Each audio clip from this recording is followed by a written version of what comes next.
Šī marta diena skumjās bēdās ausa. Un Latvija tautu māca izmisums. Bija daudziem jāsāk dzert no bēdu kausa. Terors sarkanais, kad losījās. Ļaudis nevainīgus aizrāva no mājām, kā pavēlēja lopu vagonos.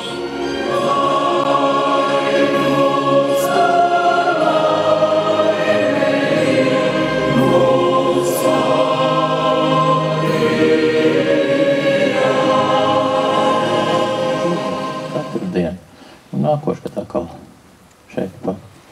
Un lai katrai dvēselītē, kas tur augšā silta.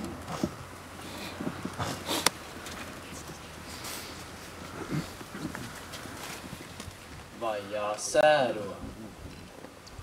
Kad sauli pakalnos jau brūn gan zaļus elkšņus zeltī, un gaismas plūdi plūst no debes plašumiem kā smelti. Un tomēr jāsēro.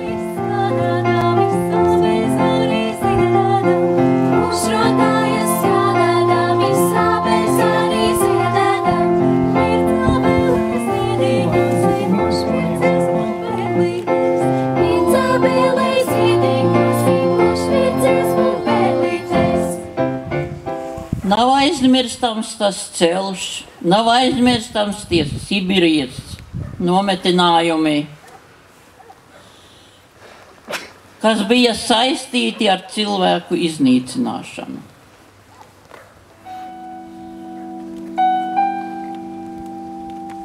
Dzīvoši ilgi, netik ilgi, saules mūžu nedzīvošu, ūdentīņis, akmentīņis, tie dzīvo saules mūžu, ūdentīņis, akmentīņis, tie dzīvo saules mūžu, lai bojāti, kā pietīka mūžīgāmi, nesmējāti jūs galvīgāmi, es atnācu guntīņu ar basānīgāju. Jūs priekšā un jūs izturībā. Šo ziedus es nolieku tiem cilvēkiem, kas pazud Sibīrijas plašumos. Aparsim naidu zem baltajām margrietiņām un uzziedēs mums miljoniem rudu ziedu smaidu.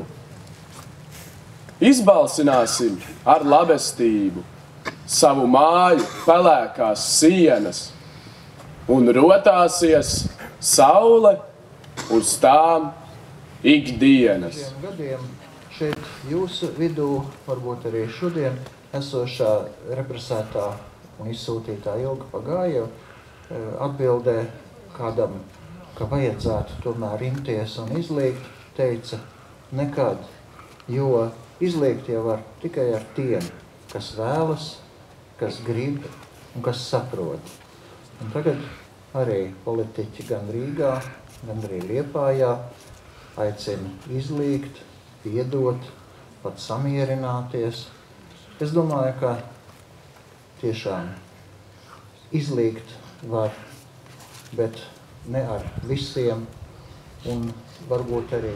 Jā, visi labi ir tā.